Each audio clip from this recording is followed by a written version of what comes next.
আসসালামু আলাইকুম সুপ্রিয় শিক্ষার্থী, আশা করি সবাই ভালো আছো, সুস্থ আছো এবং তোমাদের একেবারে এই শেষ মুহূর্তের যে প্রস্তুতি সেটা তোমরা ঠিকঠাক নিচ্ছ।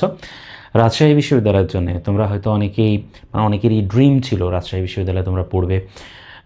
রাজশাহী বিশ্ববিদ্যালয়ের ক্যাম্পাস তোমাদের অনেকে মুগ্ধ করে। আমরা আজকে রাজশাহী বিশ্ববিদ্যালয়ে পড়ার জন্য তোমাদের যে ইউনিটের ফাইনাল রিভিশন সাধারণ জ্ঞানের অংশটা নিয়ে তোমাদের সামনে হাজির হয়েছি এবং আমরা আজকের ক্লাসে তোমাদেরকে দেখানোর চেষ্টা করব যে সাধারণ জ্ঞানের ঠিক কোন বিষয়গুলো রাজশাহী বিশ্ববিদ্যালয় ইউনিটের জন্য সবচেয়ে বেশি গুরুত্বপূর্ণ।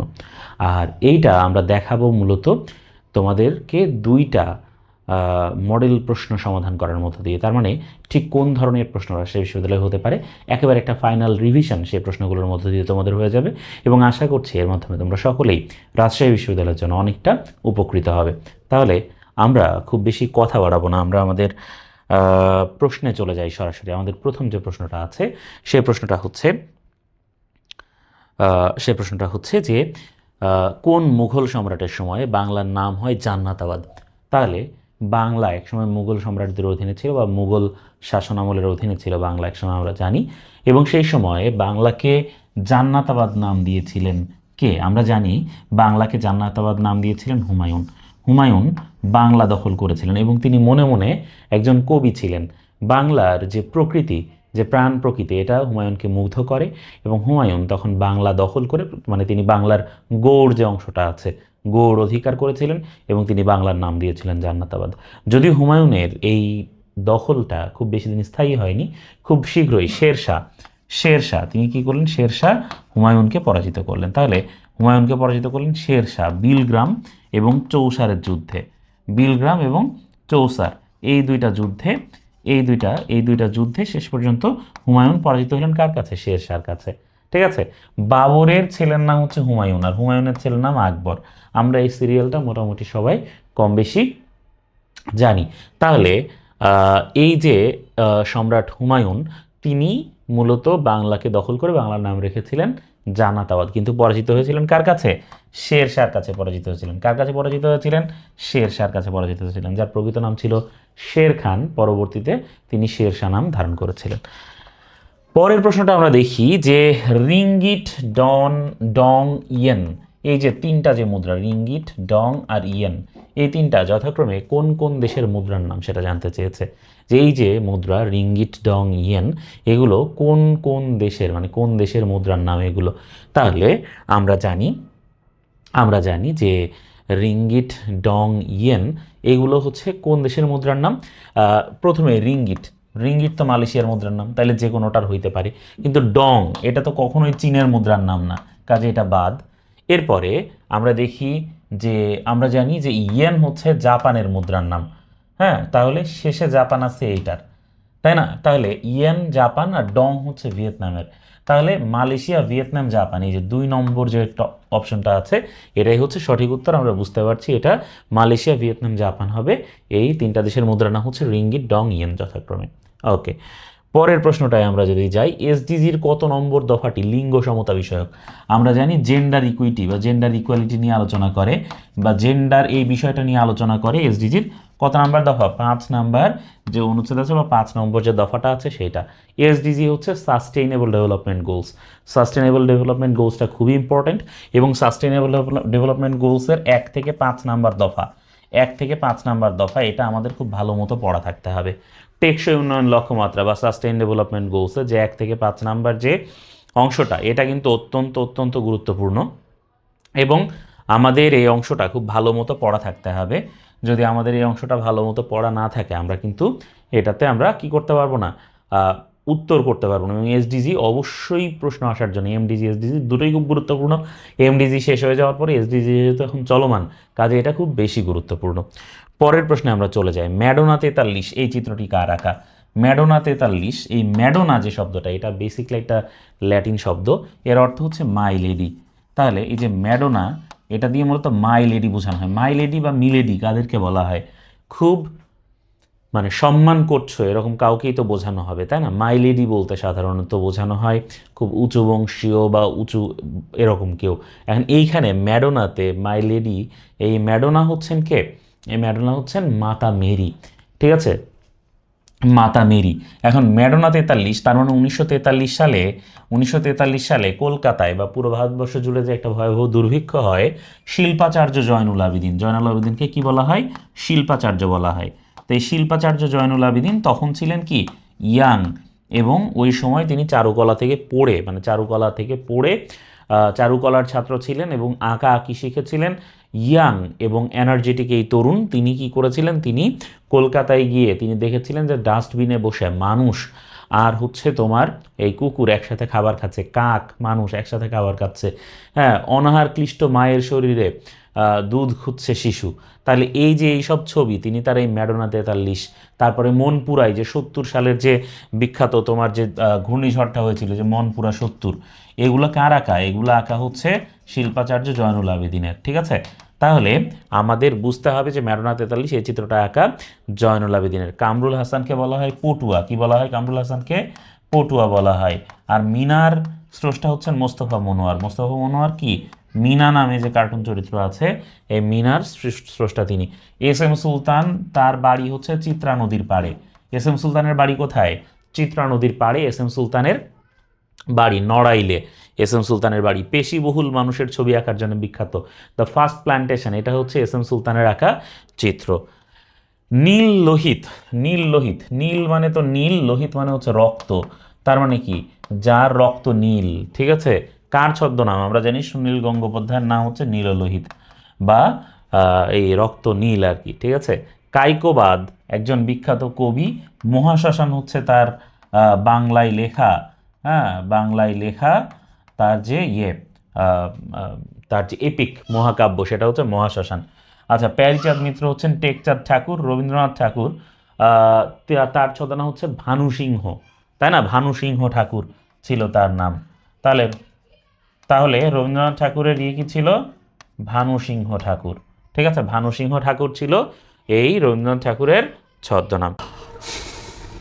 সরকারি তথ্য সেবার জন্য জরুরি হটলাইন কোনটি?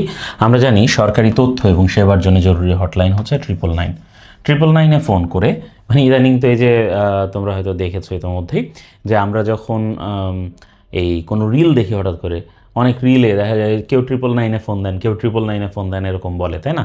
তো এই যে কেউ 999-এ যে ফোন দেন বলে, কারণ হচ্ছে 999 হচ্ছে 4টা জরুরি সেবা, 4টা জরুরি সেবা, এবং কোনো তথ্য যদি পুলিশকে জানাইতে হয় তাহলে এই 4টা জরুরি সেবা এবং কোনো অপরাধের তথ্য পুলিশকে জানাতে হলে 999-এ আমরা ফোন দিয়ে হেল্প নিতে পারি। পুলিশ নিতে পারি, অ্যাম্বুলেন্স নিতে পারি, ফায়ার সার্ভিস নিতে পারি।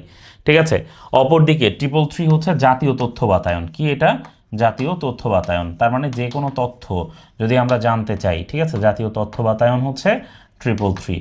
ঠিক আছে, জাতীয় তথ্য বাতায়ন হচ্ছে 333।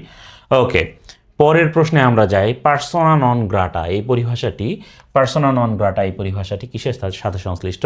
আমরা জানি পার্সোনা নন গ্রাটা পরিভাষাটি কূটনীতির সাথে সম্পর্কিত, কূটনীতির সাথে সম্পর্কিত। তার মানে যদি কোনো কূটনীতিক দেশের বাইরে অন্য কোথাও নিযুক্ত থাকেন, তাহলে তিনি সেই দেশে মূলত তার নিজের দেশকে প্রতিনিধিত্ব করেন। কিন্তু কোনো কারণে তিনি যে দেশে কর্মরত আছেন সেই দেশের আইনের সাথে সাংঘর্ষিক কোনো ঘটনা ঘটানো বা কোনো অবাঞ্ছিত হওয়ার মতো কোনো ঘটনা যদি তিনি ঘটান, বা ওই দেশ যদি তার স্বার্থ পরিপন্থী মনে করে ওই কূটনীতিকের অবস্থানকে ওই দেশে, তাহলে তারা ওই কূটনীতিককে পার্সোনা নন গ্রাটা বা অবাঞ্ছিত ঘোষণা করতে পারে। এই যে অবাঞ্ছিত ঘোষণা, এই অবাঞ্ছিত ঘোষণাটাই হচ্ছে পার্সোনা নন গ্রাটা ঘোষণা করা। তাহলে এটা পুরোপুরিভাবে কূটনীতির সাথে সম্পর্কিত। ব্রিটিশ শাসনের বিরুদ্ধে বাঙালিদের প্রথম বিদ্রোহ হচ্ছে ফকির সন্ন্যাসী বিদ্রোহ। আমরা জানি ফকির এবং সন্ন্যাসীরা, ফকিররা ছিল তো মূলত মুসলমান, সন্ন্যাসীরা ছিল মূলত হিন্দু বা বৈষ্ণব ধর্মাবলম্বী, এবং তারা এই ফকিরদের নেতা ছিলেন মজনু শাহ, ফকির মজনু শাহ, আর সন্ন্যাসীদের নেতা ছিলেন ভবানী পাঠক। তারা বৃহত্তর কুড়িগ্রাম বা এই কুড়িগ্রাম রংপুর এলাকায় তারা কি করতেন? তারা মুষ্টি ভিক্ষা সংগ্রহ করে তাদের জীবন চালাইতেন। এখন এই মজনু শাহ, ভবানী পাঠক হঠাৎ করে কি করলেন? তারা আত্মরক্ষার প্রয়োজনে ওই যে তোমার লাঠি, বল্লম, সড়কি এগুলো ব্যবহার করতেন, এবং তারা এইগুলা দিয়ে ব্রিটিশ শাসনের বিরুদ্ধে তারা রুখে দাঁড়াইলেন। হ্যাঁ, তাহলে তাহলে এমনকি 1764 সালে যে বক্সারের যুদ্ধ হয়, এই 1764 সালের বক্সারের যুদ্ধে মীর কাসিমকে এই ফকির সন্ন্যাসীরা হেল্প করেছিলেন। সাহায্য করেছিলেন। এবং পরাজিত হওয়ার পরে ফকির সন্ন্যাসীদের অনেকেই পরবর্তীতে কিন্তু তাদেরকে কি দেওয়া হয়েছিল, প্রাণে মারা হয়েছিল। সিপাহী বিদ্রোহ হয়েছিল 1857 সালে, এটাকে মহাবিদ্রোহ বলে, কারণ এই সিপাহী বিদ্রোহের কারণে 1858 সালে ইস্ট ইন্ডিয়া কোম্পানি তাদের শাসন ক্ষমতা রানীর উপরে অর্পণ করে। ঠিক আছে, নীল বিদ্রোহের ব্যাপারে তো আমরা জানি। নীল বিদ্রোহ থেকে আসা সবচেয়ে গুরুত্বপূর্ণ প্রশ্ন হচ্ছে নীল দর্পণ নাটক, যেটা দীনবন্ধু মিত্র রচনা করছেন। নীল দর্পণ কিন্তু একটা নাটক, উপন্যাস না, এটা তোমাদের মনে রাখতে হবে। তারপরে আমরা যদি 9 নম্বর প্রশ্ন দেখি, বাংলাদেশের প্রাচীন গৌড় নগরের অংশবিশেষ রয়েছে কোন জেলায়? গৌড় থেকে সোনারগাঁও, গৌড় রয়েছে চাঁপাইনবাবগঞ্জ জেলায়। গৌড়ের বড় একটা অংশ পড়েছে চাঁপাইনবাবগঞ্জের পার্শ্ববর্তী যে মুর্শিদাবাদ বা মালদহ যে এলাকাটা আছে সেই দিকে পড়েছে মূলত মুর্শিদাবাদ। আচ্ছা, তো সেই দিকে পড়েছে মূলত কি, সেই দিকে পড়েছে মূল অংশটা। ঠিক আছে, আর চাঁপাইনবাবগঞ্জে গৌড়নগরীর একটা অংশবিশেষ রয়েছে বা ছিল। ঠিক আছে, তাহলে প্রাচীন চাঁপাইনবাবগঞ্জ। বগুড়া হচ্ছে কি, পুন্ড্র। বগুড়া কি, পুন্ড্র। রাজশাহী মূলত কি, রাজশাহী মূলত বরেন্দ্র। রাজশাহী মূলত কি, বরেন্দ্র। এবং দিনাজপুরও মূলত এই পুন্ড্রের মধ্যে অন্তর্ভুক্ত। দিনাজপুরও কি পুন্ড্রের মধ্যে অন্তর্ভুক্ত ছিল। আচ্ছা, এরপরে দেখি মুক্তিযুদ্ধভিত্তিক গান এক সাগর রক্তের বিনিময়ে বাংলার স্বাধীনতা আনলো যারা, আমরা তোমাদের ভুলবো না। এই গানটির গীতিকারকে, গীতিকার মানে গানটি যিনি লিখেছেন, গীতিকার মানে গান যিনি লিখেছেন, রচয়িতা। গীতিকার মানে কি, গীতিকার মানে হচ্ছে রচয়িতা। আর সুরকার মানে হচ্ছে যিনি গানটা সুর করেছেন, শিল্পী হচ্ছে যিনি গানটা গেয়েছেন। ঠিক আছে, তাহলে মুক্তিযুদ্ধভিত্তিক গান এক সাগর রক্তের বিনিময়ে বাংলার স্বাধীনতা আনলে যারা, আমরা তোমাদের ভুলবো না, এই গানটির গীতিকার হচ্ছেন গোবিন্দ হালদার। এক সাগর রক্তের বিনিময়ে এই গানটির লেখক, তার মানে গীতিকার হচ্ছেন গোবিন্দ হালদার। ঠিক আছে, তিনি গেয়েছেন। আচ্ছা, এরপরে দেখি যুদ্ধভিত্তিক চলচ্চিত্র অরুণোদয়ের অগ্নিসাক্ষীর চলচ্চিত্রকারকে। মুক্তিযুদ্ধভিত্তিক চলচ্চিত্র অরুণোদয়ের অগ্নিসাক্ষী এর চলচ্চিত্রকার হচ্ছেন, এর চলচ্চিত্রকার হচ্ছেন সুভাষ দত্ত। সুভাষ দত্ত একজন বিখ্যাত চলচ্চিত্র পরিচালক, এবং তিনি এই অরুণোদয়ের অগ্নিসাক্ষী নামে এই চলচ্চিত্রটি তিনি পরিচালনা করেন। আবার জহির রায়হান যিনি, জহির রায়হানও কিন্তু ওই সময়কার একজন বিখ্যাত চলচ্চিত্র পরিচালক। মুক্তিযুদ্ধ নিয়ে বানানো যে ঐতিহাসিক প্রামাণ্য চিত্রগুলো আছে, জহির রায়হান কিন্তু অনেক প্রামাণ্য চিত্র নির্মাণ করেছেন, আমরা হয়তো জানি। অনেক প্রামাণ্য, অসংখ্য প্রামাণ্য চিত্র তিনি নির্মাণ করেছেন। এবং জহির রায়হানের নির্মাণ করা যে প্রামাণ্য চিত্রগুলো আছে তার মধ্যে উল্লেখযোগ্য হচ্ছে,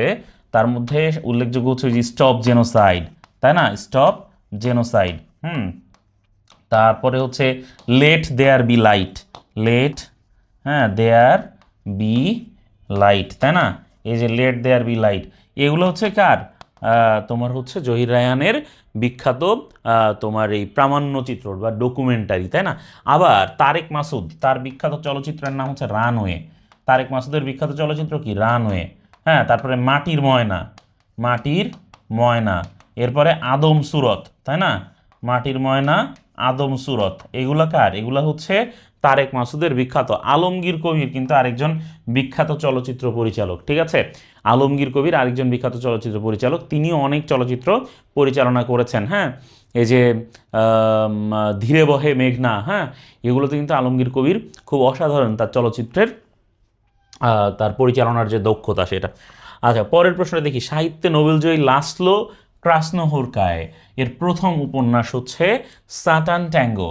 স্যাটার্ন ট্যাঙ্গো যে উপন্যাসটা আছে, লাসলো ক্রাসনোহোরকায় তিনি যখন একেবারে 80-র দশকে প্রথম তার উপন্যাস লিখছেন, সেই 80-র দশকের শেষ দিকে তিনি স্যাটার্ন ট্যাঙ্গো লিখলেন, এবং স্যাটার্ন ট্যাঙ্গোর মাধ্যমে তিনি লেখালেখির জগতে প্রথম প্রসিদ্ধি লাভ করলেন। ঠিক আছে, স্যাটার্ন ট্যাঙ্গো হচ্ছে কি তার প্রথম উপন্যাস। এছাড়া দ্য মেলাঙ্কলি অফ রেজিস্ট্যান্স, এটাও কিন্তু ওই কাছাকাছি 3-4 বছরের ব্যবধানে লেখা তার আরেকটা উপন্যাস।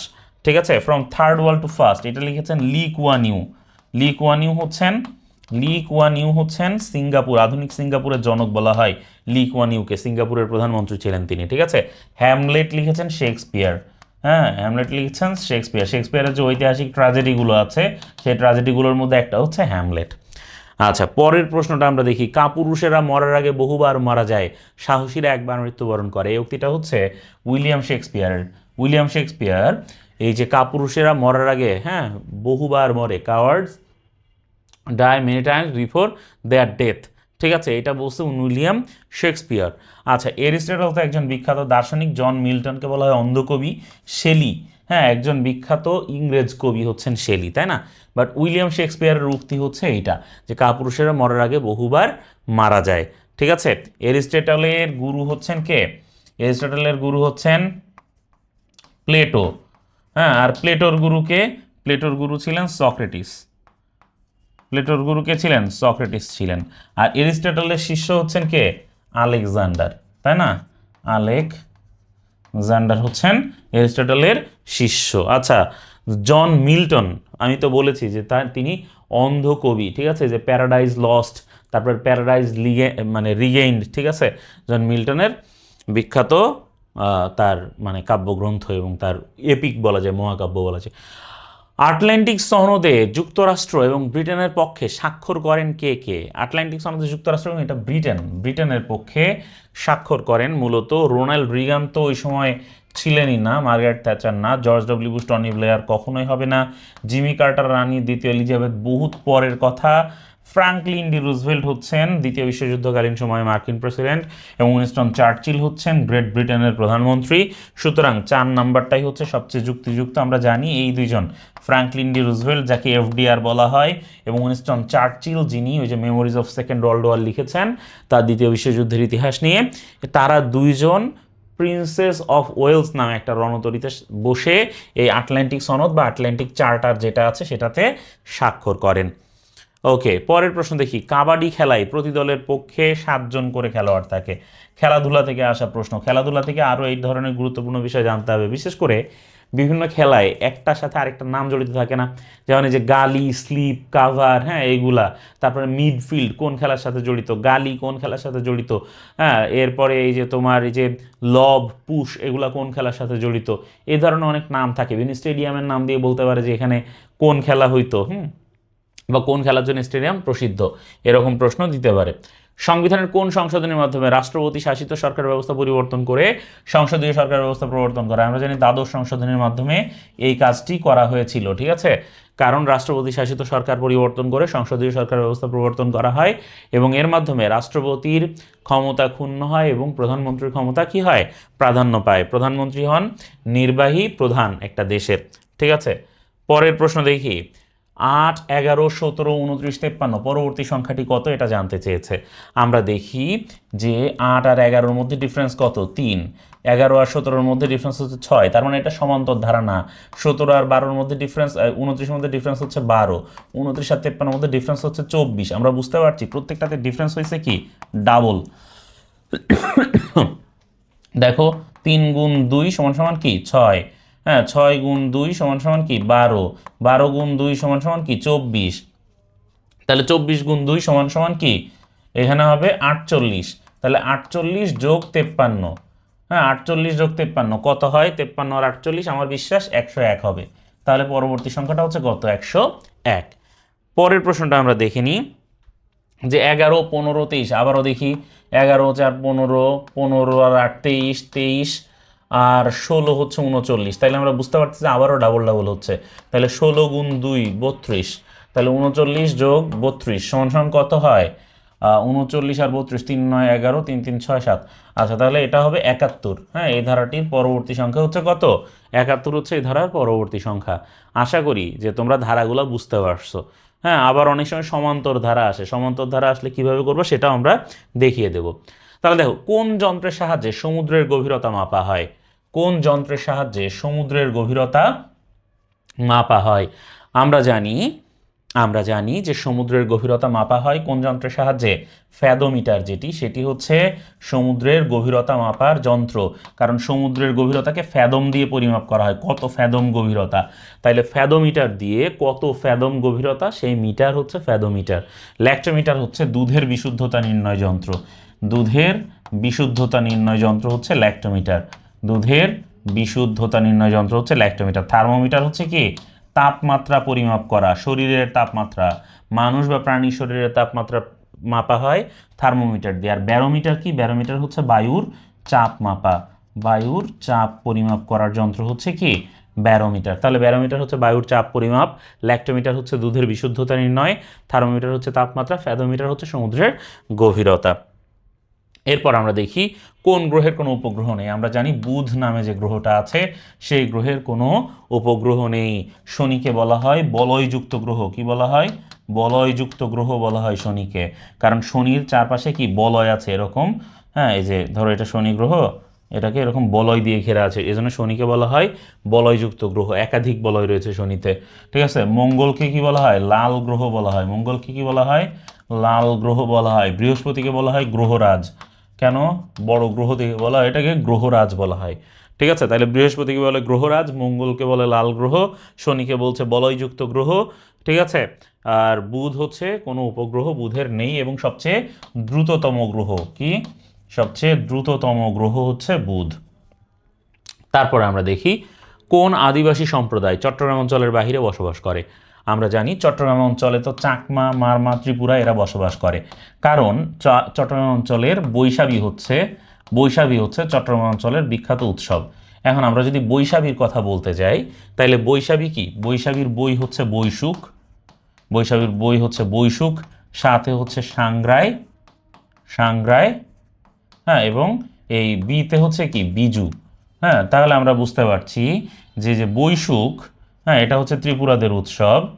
হ্যাঁ, তারপরে সাংগ্রাই এটা হচ্ছে মারমাদের উৎসব এবং বিজু হচ্ছে কি? চাকমাদের উৎসব।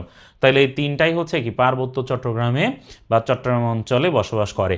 অপরদিকে সাঁওতাল যেটা, এটা কিন্তু বাংলাদেশের উত্তরাঞ্চলে বসবাস করে। হ্যাঁ, সাঁওতালরা কোথায় বসবাস করে? বাংলাদেশের উত্তরাঞ্চলে, দিনাজপুর, হ্যাঁ, রাজশাহীর কিছু অঞ্চল, দিনাজপুরের অঞ্চল, এখানে হচ্ছে সাঁওতালরা বসবাস করে। এরপরে আমরা চলে যাই যে রাজশাহী বিশ্ববিদ্যালয় দিবস কোনটি, এটি জানতে চেয়েছে। আচ্ছা, যে বিশ্ববিদ্যালয়ে আমরা পরীক্ষা দিতে যাব ওই বিশ্ববিদ্যালয় এবং ওই অঞ্চল সম্পর্কে আমাদের খুঁটিনাটি জানতে হবে। যেমন প্রশ্ন কিন্তু এটাও আসতে পারে যে রাজশাহী বিশ্ববিদ্যালয় কত নাম্বার সেক্টরে ছিল মুক্তিযুদ্ধের সময়, হ্যাঁ, বা রাজশাহী কত নাম্বার সেক্টরে ছিল, এই ধরনের প্রশ্ন হতে পারে। রাজশাহী বিশ্ববিদ্যালয় থেকে আসা অ্যালামনাইগুলো থেকে প্রশ্ন হতে পারে। এই যে বাংলাদেশের প্রথম শহীদ বুদ্ধিজীবী যে আমরা বলি, তাই না, এই যে আমাদের ডক্টর শামসুজ্জোহা, হ্যাঁ, তার থেকে প্রশ্ন আসতে পারে। ঠিক আছে, তাহলে এইভাবে রাজশাহী বিশ্ববিদ্যালয় এবং রাজশাহী থেকে কিন্তু প্রশ্ন আসার একটা পসিবিলিটি থাকে। এখন রাজশাহী বিশ্ববিদ্যালয় দিবস জানতে চেয়েছে, আমরা জানি 6 জুলাই 1953। অন্য কোনো বিশ্ববিদ্যালয়ের জন্য কিন্তু এই প্রশ্ন গুরুত্বপূর্ণ নহে, কিন্তু রাজশাহী বিশ্ববিদ্যালয়ের জন্য গুরুত্বপূর্ণ। কেন? কারণ পরীক্ষাটা যে রাজশাহীর, তাহলে যে বিশ্ববিদ্যালয়ের পরীক্ষা হবে ওই বিশ্ববিদ্যালয় সংক্রান্ত প্রশ্ন এগুলো একটু গুরুত্ব দিয়ে পড়তে হবে। তারপর দেখি 2028 সালের গ্রীষ্মকালীন অলিম্পিক কোথায় অনুষ্ঠিত হবে। 2028 সালের যে গ্রীষ্মকালীন অলিম্পিক আছে এটা হবে লস অ্যাঞ্জেলেস, যুক্তরাষ্ট্র। তাহলে যুক্তরাষ্ট্রের লস অ্যাঞ্জেলেসে হবে 2028 সালের গ্রীষ্মকালীন অলিম্পিক। অপরদিকে মিলানে হবে 2026-এর যে অলিম্পিক আছে সেটা হবে মিলানে। 2026-এর যে অলিম্পিক আছে সেটা হবে মিলানে। আর গ্রীষ্মকালীন অলিম্পিক আলাদা। নর্মালি শীতকালীন অলিম্পিকগুলো বিখ্যাত, গ্রীষ্মকালীন অলিম্পিকগুলো তুলনামূলক কম বিখ্যাত। 2028 সালের গ্রীষ্মকালীন অলিম্পিক হবে যুক্তরাষ্ট্রের লস অ্যাঞ্জেলেসে।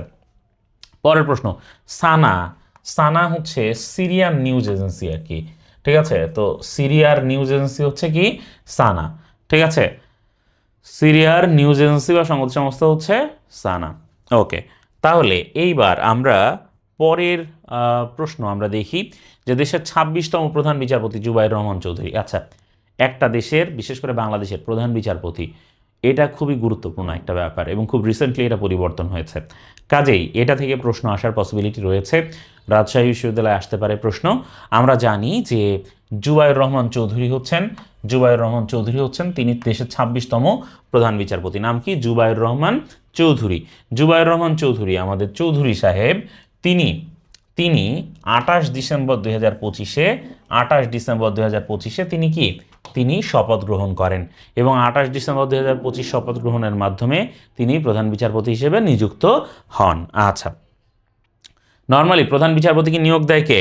প্রধান বিচারপতিকে নিয়োগ দেন কিন্তু রাষ্ট্রপতি, তাই না? প্রধান বিচারপতিকে নিয়োগ দেন কে? রাষ্ট্রপতি নিয়োগ দেন। ঠিক আছে, রাষ্ট্রপতি নিয়োগ দেন। ঠিক আছে, এটা আমাদের ভালো মতো দেখতে হবে। এরপরে আসিয়ানের 11তম সদস্য। আসিয়ান হচ্ছে একটা সংস্থা যেটা একটা আঞ্চলিক সহযোগিতা সংস্থা, association of south east Asian Nations. আমি আবারও বলছি, আসিয়ান হচ্ছে একটা কি? আঞ্চলিক সহযোগিতা সংস্থা, association of south east Asian Nations, তাই না? সাউথ ইস্ট এশিয়ান নেশনস, এটা হচ্ছে ASEAN, association of south east Asian Nations. Association of south east Asian Nations হচ্ছে আসিয়ান। তাইলে আসিয়ানের 11তম সদস্য হিসেবে যোগদান করেছে কারা? আমরা জানি, আমরা অনেকবার অতীতে পড়েছি, ঠিক আছে, আমরা অনেকবার অতীতে পড়েছি, কি পড়েছি? পড়েছি যে এমটিভির ফিল্ম দেখলে বিসিএস হবে না, তাই না? এভাবে আমরা পড়েছি যে এমটিভির ফিল্ম দেখলে বিসিএস হবে না। Malaysia, Thailand, Vietnam, Philippine, Indonesia, Laos, Myanmar, Brunei, Cambodia, Singapore, তাই না? আমি আবার বলছি, Malaysia, Thailand, Vietnam, Philippine, Indonesia, Laos, Myanmar, Brunei, Cambodia, Singapore, এগুলো হচ্ছে কি? এগুলো হচ্ছে আসিয়ানের সদস্য। তাহলে 10টা হয়েছিল। এখন এই যে টিতে আমরা শুধু থাইল্যান্ড বলেছিলাম না, এখন টিতে থাইল্যান্ডের পাশাপাশি আমাদেরকে নতুন আরেকটা দেশের নাম এখানে লিখতে হবে, সেটা হচ্ছে কি? তিমুর। তার মানে তিমুর লিস্ট যেটা আছে, তিমুর লেস্তে, হ্যাঁ, তিমুর লেস্তে বা এই পূর্ব তিমুর যেটার অপর নাম, সেটাই হচ্ছে কি? সেটাই হচ্ছে আসিয়ানের 11তম সদস্য। তাইলে পূর্ব তিমুর বা তিমুর লেস্তে এটাই হচ্ছে কি? 11তম সদস্য হিসেবে যোগদান করেছে পূর্ব তিমুর। আচ্ছা, কোন ইউরোপীয় জাতি প্রথম ভারতবর্ষে আগমন করেন? আমরা জানি প্রথম ভারতবর্ষে আগমন করে পর্তুগিজরা 1498 সালে। ভাস্কো ডা গামা, নাম কি ভদ্রলোকের? ভাস্কো ডা গামা, তাই না? তিনি আসেন কোন জায়গায়? কালিকট বন্দরে আসেন। কোন জায়গায় আসেন? কালিকট বন্দরে আসেন। এবং এই ভাস্কো ডা গামার কালিকট বন্দরে আসার মধ্য দিয়েই সর্বপ্রথম কিন্তু কি? পর্তুগিজরা ভারতবর্ষে আগমন করে এবং পর্তুগিজরাই ভারতে আসার, মানে ইউরোপ থেকে ভারতে আসার জলপথ এটা আবিষ্কার করেছে। পর্তুগিজরা ছিলেন দক্ষ নাবিক এবং দুর্ধর্ষ নাবিক, ঠিক আছে, যে ম্যাগেলান বা ম্যাজেলান যিনি ছিলেন, ঠিক আছে, ম্যাগেলান, হ্যাঁ। তারপরে আমরা দেখি আরও বিখ্যাত বিখ্যাত নাবিকের নাম তো আমরা জানি, যে ম্যাগেলান, আমাদের ক্রিস্টোফার কলম্বাস, ঠিক আছে, উনিও বিখ্যাত নাবিক। তবে তবে এই ম্যাগেলান, কলম্বাসেরা কেউই কিন্তু ভারতবর্ষে আগে আসতে পারেন না। আসছেন কারা? আসছেন ভাস্কো ডা গামা, পর্তুগিজরা সর্বপ্রথম আসছে। আচ্ছা, এই ওলন্দাজ মানে হচ্ছে কারা? ডাচ। তার মানে নেদারল্যান্ডসের যারা, তাদেরকে ওলন্দাজ বলা হয়। দিনেমার মানে হচ্ছে ডেনমার্কের যারা, তাদেরকে বলা হয় দিনেমার, ঠিক আছে। ওকে, এরপরে আমরা দেখি মুক্তিযুদ্ধভিত্তিক উপন্যাস জ্যোৎস্না ও জননীর গল্পের রচয়িতা। জ্যোৎস্না ও জননীর গল্প একটা বিখ্যাত উপন্যাস, যেটা হুমায়ুন আহমেদের লেখা, যেটা মুক্তিযুদ্ধকে উপজীব্য করে লেখা, ঠিক আছে, মুক্তিযুদ্ধকে উপজীব্য করে লেখা হুমায়ুন আহমেদের বিখ্যাত উপন্যাস হচ্ছে জ্যোৎস্না ও জননীর গল্প, ঠিক আছে, জ্যোৎস্না জননীর গল্প। এম আর আখতার মুকুল, এখানে একটা অসাধারণ নাম, এই ভদ্রলোক সম্পর্কে পড়তে হবে। মুক্তিযুদ্ধের সময় আমরা জানি মুক্তিযুদ্ধের 12 নম্বর সেক্টর বলা হয় কোনটাকে? মুক্তিযুদ্ধের 12 নম্বর সেক্টর বলা হয় হচ্ছে আমাদের যে ওই যে তোমাদের ইয়ে ছিল না, আমাদের যে এই কালুরঘাট বেতার কেন্দ্র, নাম কি? কালুরঘাট বেতার কেন্দ্র। এই কালুরঘাট বেতার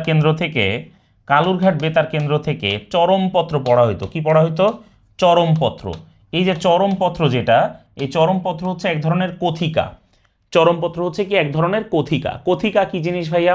কথিকা হচ্ছে যে যদি তুমি কোনোভাবে ব্যঙ্গাত্মকভাবে কোনো কিছুকে তুমি সিরিয়াস কোনো বিষয় উপস্থাপন করতে চাও, ব্যঙ্গাত্মক হাস্যরসের মাধ্যমে উপস্থাপন করে সেটা তুমি এক ধরনের নাটক বা মৌখিক নাটক যেটা, সেটা হচ্ছে কথিকা। তো এই চরমপত্র যেটা, সেটা পাঠ করতেন কে? চরমপত্র পাঠ করতেন এম আর আখতার মুকুল চরমপত্র পাঠ করতেন। জ্যোৎস্না জননীর গল্পের রচয়িতা হচ্ছেন কে? M R Akhtar, Humayun Ahmed. এবং এই কালুরঘাট বেতার কেন্দ্রে চরমপত্র পাঠ করতেন এম আর আখতার মুকুল।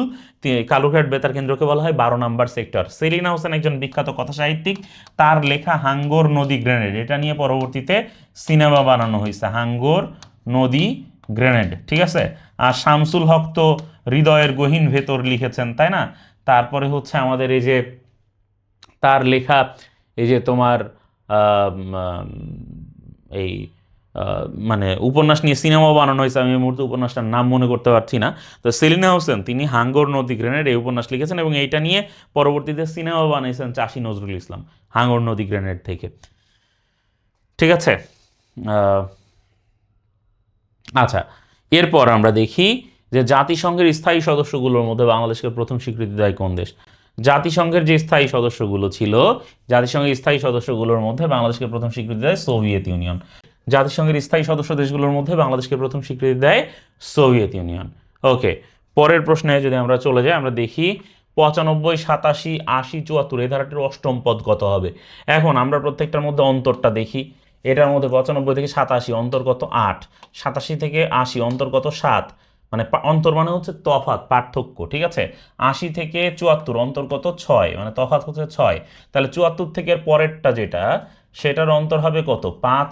তার মানে পরেরটা হবে 69। তাইলে এখান থেকে বিয়োগ হবে কত? আবার 4। তাইলে পরেরটা হবে 65। তাহলে এখান থেকে বিয়োগ হবে কত? 3 হইলে তারপরটা হবে 62। 62 থেকে বিয়োগ হবে কত? 2। তাহলে পরেরটা হবে 60। তাইলে এটা 1 2 3 4, 4 নাম্বার পদ। জিজ্ঞেস করছো অষ্টম পদ কত হবে, তাহলে 5 6 7 8, অষ্টম পদ হবে কত? অষ্টম পদ হবে 60। অপশনে যে 60 আছে, তাইলে ধারাটির অষ্টম পদ হবে কত? 60। 60 হবে ধারাটির অষ্টম পদ। আমরা কি বুঝতে পেরেছি ভাইয়ারা? যে প্রথমে আমরা দেখব যে আসলে কোন হারে কমতেছে, যেহেতু সমান্তর না, ঠিক আছে, সমান্তর যেহেতু না, অতএব ধারার অষ্টম পদ আমাদেরকে এভাবেই বের করতে হবে। পরের প্রশ্নটা আমরা দেখি।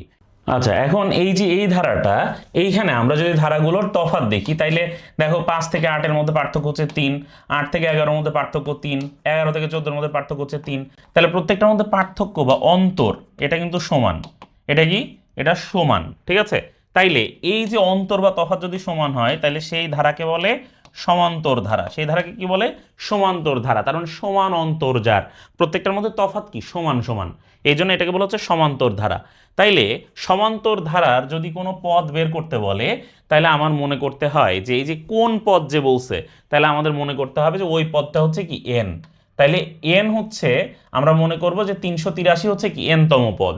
এখন কোন ধারার এই যে এন তম পদ, এটা যদি আমরা বের করতে চাই, তার সূত্র, মানে সমান্তর ধারার ক্ষেত্রে একটা সূত্র হচ্ছে a plus n minus 1 into d, ঠিক আছে, এন মাইনাস 1 ইন্টু ডি। তাহলে এন তম পদ আমরা ধরেছি কত? 383 সমান সমান এ মানে হচ্ছে প্রথম পদ, এ হচ্ছে কি? প্রথম পদ। তাহলে এ হচ্ছে 5 প্লাস প্রথম পদ, এ সমান সমান আছে, আমরা লিখে দিই প্রথম পদ হচ্ছে এ এই সূত্র মতে, আর plus n minus 1, n minus 1 into d, d হচ্ছে ডিফারেন্স বা অন্তর বা তফাৎ, ঠিক আছে, সেটা কত? সেটা হচ্ছে 3, ঠিক আছে। তাইলে প্রথমেই 383 মাইনাস 5, আচ্ছা আমরা করেই দিই সবগুলো, 383 মাইনাস 5 সমান সমান এন মাইনাস 1 ইন্টু 3। তাহলে আমরা পাচ্ছি কত? 378 সমান সমান, আচ্ছা 378, এখানে যদি আমরা ভাগ, যেহেতু পাশে গুণ আছে এ পাশে 3, সমান সমান এন মাইনাস 1, তাহলে 378 ভাগ 3 কত হয়? যদি আমরা করি, তাইলে এখানে আমরা পাই হচ্ছে কত? 126, ঠিক আছে।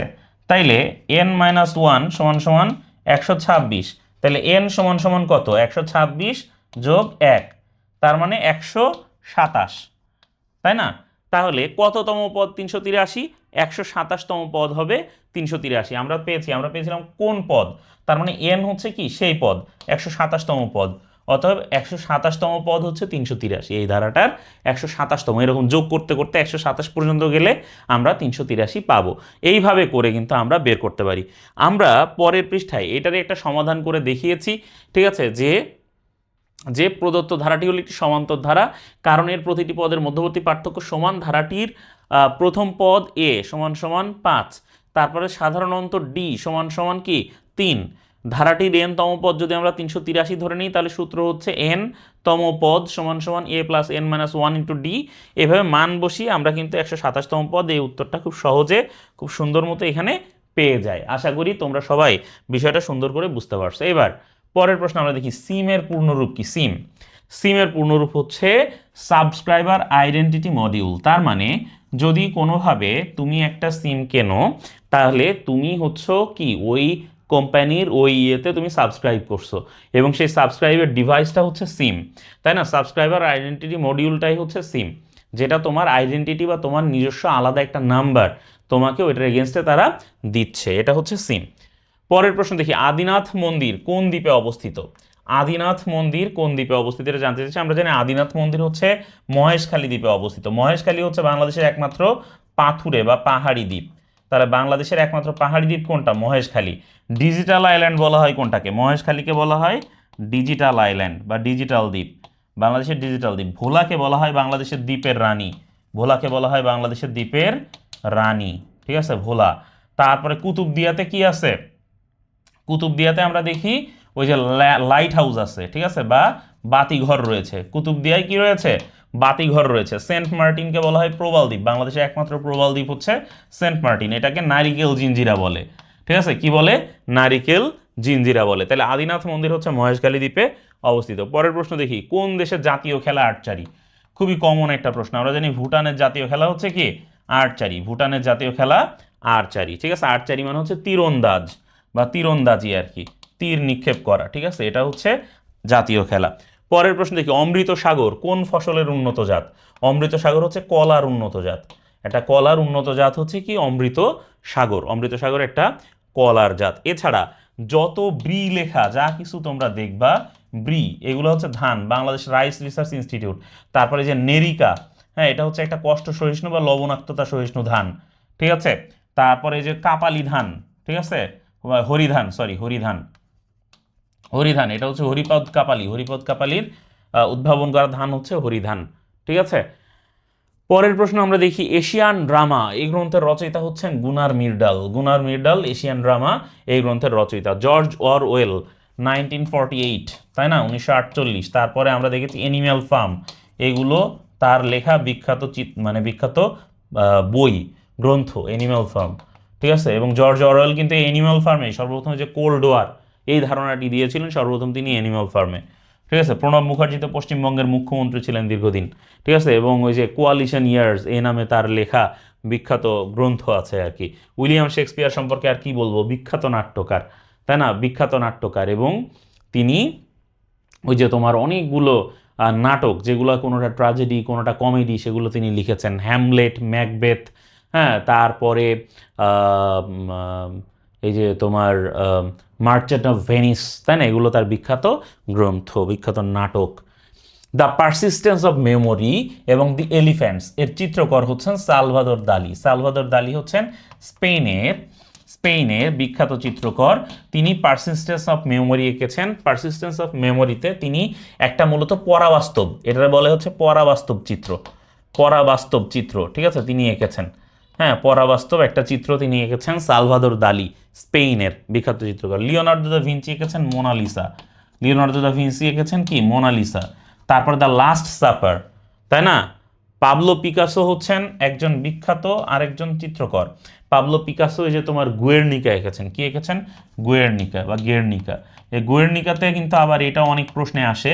গুয়ের্নিকা হচ্ছেন স্পেনের একটা শহর, যেখানে ওই যে তোমার ফ্রাঙ্কোর সাথে যখন স্পেনের মানে গৃহযুদ্ধ চলছে, ওই সময় এই গুয়ের্নিকাতে বোমা হামলা করা হয়।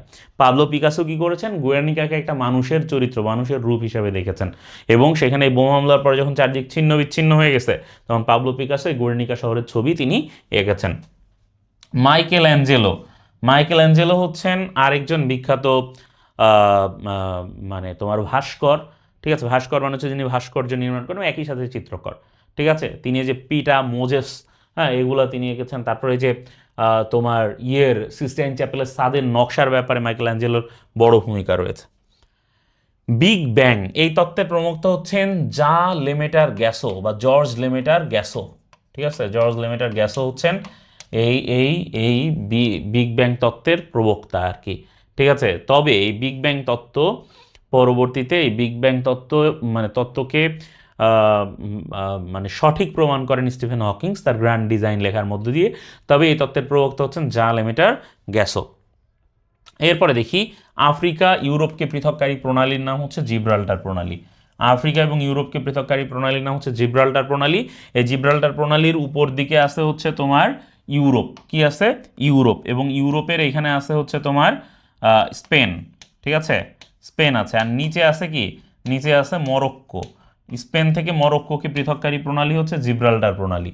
ঠিক আছে, পক প্রণালীটাও বেশ গুরুত্বপূর্ণ, একটু বলে দিই। শ্রীলঙ্কা, হ্যাঁ, শ্রীলঙ্কা ভারত, মানে ভারত থেকে শ্রীলঙ্কাকে পৃথককারী প্রণালী হচ্ছে পক প্রণালী। ঠিক আছে, বেরিং প্রণালী হচ্ছে এশিয়া থেকে আমেরিকাকে পৃথককারী, এশিয়া মাইনাস আমেরিকা, মানে রাশিয়া থেকে আমেরিকাকে পৃথক করেছে, ইউএসএ কে পৃথক করেছে। ঠিক আছে, এশিয়া মহাদেশকে আমেরিকা মহাদেশ থেকে পৃথক করেছে এই বেরিং প্রণালী। পরের প্রশ্ন দেখি, বিপিএল এর নিলামে দল না পাওয়া ক্রিকেটারদের নিয়ে নতুন যে টি20 টুর্নামেন্ট আয়োজন হবে, সেই টুর্নামেন্টের নাম হচ্ছে সোনার বাংলা পাথওয়ে। সোনার বাংলা পাথওয়ে যেটা, এই সোনার বাংলা পাথওয়ে হচ্ছে কি, এই এই সোনার বাংলা পাথওয়ে হচ্ছে এই টুর্নামেন্টের নাম, হ্যাঁ, বাংলাদেশ ক্রিকেট বোর্ড এই টুর্নামেন্টের নাম সোনার বাংলা পাথওয়ে।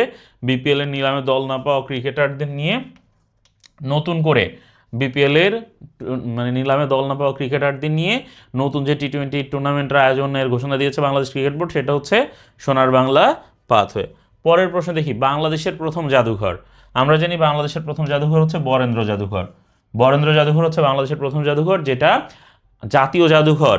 জাতীয় জাদুঘর 1913-তে, ঠিক আছে। আর বরেন্দ্র জাদুঘর কবে? 1910-এ, আরও 3 বছর আগেই এই বরেন্দ্র জাদুঘর উদ্বোধন হয়ে গেছে আর কি, ঠিক আছে। তাহলে বাংলাদেশের প্রথম জাদুঘর কোনটা? বরেন্দ্র জাদুঘর হচ্ছে বাংলাদেশের প্রথম জাদুঘর। পরের প্রশ্ন দেখি, রেফারেন্ডাম। রেফারেন্ডাম মূলত গণভোট, তবে গণভোট আরও একটা সমর্থক শব্দ আছে, সেটা হচ্ছে প্লেবিসাইট। প্লেবিসাইট দিয়েও কিন্তু এই গণভোট বোঝানো হয়। তবে তবে সংবিধান সংশোধনের মতো যে গণভোটগুলো আছে, যেগুলো ম্যাসিভ আকারে চলে, সেটা হচ্ছে রেফারেন্ডাম। আর প্লেবিসাইট যেটা, সেটা হচ্ছে কি জনমত যাচাই। জনমত যাচাইয়ের উদ্দেশ্যে নির্দিষ্ট একটা ইয়েতে হ্যাঁ না ভোট নেওয়া, ঠিক আছে। মানে বিভিন্ন পেপার পত্রিকায় যেটা করা হয় সেটা হচ্ছে প্লেবিসাইট, হ্যাঁ, সেটা হচ্ছে প্লেবিসাইট বা তোমার হচ্ছে রেফারেন্ডাম। এছাড়া স্ট্র ভোট বলে আরেকটা ব্যাপার আছে, স্ট্র ভোট, হ্যাঁ, স্ট্র ভোট। সেই স্ট্র ভোট যেটা, সেই স্ট্র ভোট নেওয়া হয় কেমনে? স্ট্র ভোট নেওয়া হয় হচ্ছে যে পেপার পত্রিকায় যেটা, সেটাকে এককভাবে স্ট্র ভোটই বলা হয়, ঠিক আছে। তাহলে রেফারেন্ডাম, প্লেবিসাইট এটা হচ্ছে গণভোট, জনমত যাচাইয়ের উদ্দেশ্যে যেটা করা হয়। আন্তর্জাতিক নারী দিবস হচ্ছে 8 মার্চ, মার্চের 8 তারিখ আন্তর্জাতিক নারী দিবস। এরপরে 12 মাসে 1 বছর 30 দিনে 1 মাস, এই গণনা রীতি, এটা প্রাচীন সভ্যতা থেকে আসা প্রশ্ন। এই গণনা রীতি মূলত কাদের গণনা রীতি?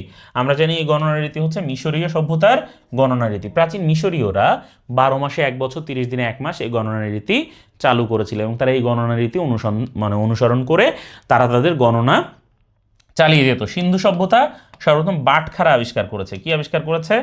বাটখারা। তার মানে তারা পরিমাপ পদ্ধতি আবিষ্কার করেছিল, ঠিক আছে। গ্রিক সভ্যতা যেটা, গ্রিক সভ্যতা বিখ্যাত কেন?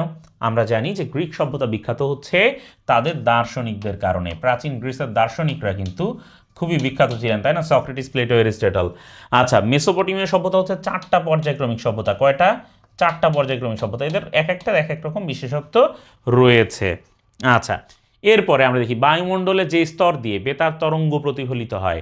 আমরা জানি বায়ুমণ্ডলের আয়নোস্ফিয়ার যেটা, এই আয়নোস্ফিয়ার দিয়ে বেতার তরঙ্গ প্রতিফলিত হয়। আয়নোস্ফিয়ারের বাংলা হচ্ছে আয়ন মণ্ডল। আয়ন মণ্ডল, এখানে প্রচুর পরিমাণে যে আয়ন কণা বা আয়নিত কণা থাকে, এবং এইখানে গিয়ে বেতার তরঙ্গ এখান থেকে প্রতিফলিত হয়। তার মানে তুমি রেডিওতে যে সিগন্যালটা পাঠাচ্ছ, সেটা আয়নোস্ফিয়ারে যে প্রতিফলিত হয়ে তোমার ইয়ের কাছে যাচ্ছে, মানে তুমি যার কাছে পাঠাচ্ছ তার কাছে পৌঁছাচ্ছে। আয়ন মণ্ডলে বেতার তরঙ্গ প্রতিফলিত হয়। ওজোন স্ফিয়ারে থাকে হচ্ছে ওজোন গ্যাস, হ্যাঁ, যেটা সংকেত হচ্ছে O3। ওজোন গ্যাসের সংকেত হচ্ছে O3, অক্সিজেনের সংকেত হচ্ছে O2, ঠিক আছে। তাইলে ওজোন স্ফিয়ার হচ্ছে কি? ওজোন গ্যাস ওজোন স্ফিয়ারে থাকে, যেটা পৃথিবীকে চারিদিক থেকে বেষ্টন করে আছে।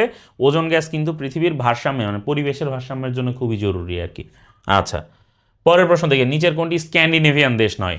স্ক্যান্ডিনেভিয়ান দেশগুলোরে আমরা ফাইন্স বইলা মনে রাখতে পারি। Finland, Iceland, Norway, Denmark, Sweden. আমি আবার বলছি, Finland, Iceland, Norway, Denmark, Sweden. তাহলে দেখি, ফিনল্যান্ড আছে, আইসল্যান্ড আছে, নরওয়ে আছে, সুইডেন নাই, সুইজারল্যান্ড আছে। কাজে সুইজারল্যান্ড কি স্ক্যান্ডিনেভিয়ান দেশ নয়। ফিনল্যান্ড, আইসল্যান্ড, নরওয়ে এগুলো স্ক্যান্ডিনেভিয়ান দেশ। পৃথিবীর সবচেয়ে উত্তর দিকের দেশগুলো হচ্ছে, ইউরোপের উত্তরের দেশগুলো হচ্ছে কি স্ক্যান্ডিনেভিয়ান দেশ। তাহলে স্ক্যান্ডিনেভিয়ান দেশ কি? ইউরোপের উত্তর দিকের দেশ হচ্ছে এই স্ক্যান্ডিনেভিয়ান দেশ, ঠিক আছে। ইউরোপের উত্তর দিকের দেশ হচ্ছে স্ক্যান্ডিনেভিয়ান দেশ। পরের প্রশ্ন, আসাদের শার্ট এই গ্রন্থটির রচয়িতা কে? আসাদের শার্ট হচ্ছে, আসলে এটা তো গ্রন্থ না, আসাদের শার্ট হচ্ছে মূলত একটা কবিতা। আসাদের শার্ট কি? একটা কবিতা, ঠিক আছে। আসাদের শার্ট যে কবিতা, এই কবিতাটা লিখেছেন শামসুর রহমান। আমরা জানি যখন ওই 1969-এর গণ অভ্যুত্থান যখন চলছে, সেই গণ অভ্যুত্থানে আসাদ ছিলেন ছাত্র ইউনিয়নের নেতা। কোন ইউনিয়নের নেতা ছিলেন? ছাত্র ইউনিয়নের নেতা ছিলেন আসাদ। হ্যাঁ, হাফেজ ছিলেন, পবিত্র কোরআনের হাফেজ ছিলেন, ছাত্র ইউনিয়নের নেতা ছিলেন আসাদ। এবং তিনি বর্তমানে যে আসাদ গেট আছে, মানিক মেভিনিউ পার হয়ে মোহাম্মদপুরের দিকে যেতে, ওখানে পুলিশের যখন মিছিলে গুলি চালায়, তখন আসাদ নিহত হন। আসাদ ছিলেন ঢাকা বিশ্ববিদ্যালয়ের ইতিহাস বিভাগের ছাত্র। ঢাকা বিশ্ববিদ্যালয়ের ইতিহাস বিভাগের ছাত্র আসাদ ছিলেন, তিনি অলরেডি অনার্স কমপ্লিট করেছিলেন ঢাকা বিশ্ববিদ্যালয় থেকে, এবং তিনি তখন সিটি ল কলেজে আইন বিভাগে পড়াশোনা করছিলেন। তাহলে সিটি ল কলেজে আইন বিভাগে পড়াশোনা করা অবস্থায় আসাদ কি হলেন, পুলিশের গুলি খেয়ে মারা গেলেন, এবং পরে আসাদের শার্ট, রক্তমাখা শার্ট নিয়ে জনগণ মিছিল বের করলো, এবং সেই মিছিলে হাজার হাজার জনগণ ফেটে পড়লো বিক্ষোভে। ঠিক আছে, এই যে হাদি ভাইয়ের শাহাদাতের পর যেরকম লোকজন ফেটে পড়েছে এরকম। ঠিক আছে, এবং শামসুর রহমান লিখলেন তার এই কালজয়ী কবিতা আসাদের শার্ট। ঠিক আছে, জাহান্নাম হইতে বিদায়, এটা লিখেছেন শওকত ওসমান। জাহান্নাম হইতে বিদায় লিখেছেন শওকত ওসমান। কৃতদাসের হাসি তার আরেকটা বিখ্যাত উপন্যাস শওকত ওসমানের। আবার আবুল মনসুর আহমদ, তিনি একজন বিখ্যাত পলিটিক্যাল স্যাটায়ার লেখক। আমার দেখা রাজনীতির 50 বছর, আয়নাঘর, ফুড কনফারেন্স, আমি আবার বলছি, আমার দেখা রাজনীতির 50 বছর, আয়নাঘর, ফুড কনফারেন্স, এগুলা আবুল মনসুর আহমদের লেখা। পরের প্রশ্ন দেখি, দেশে প্রথম জলাভূমি নির্ভর প্রাণী অভয়ারণ্য কোন জেলায় অবস্থিত? জলাভূমি নির্ভর প্রাণী অভয়ারণ্য অবস্থিত রাজশাহী জেলায়।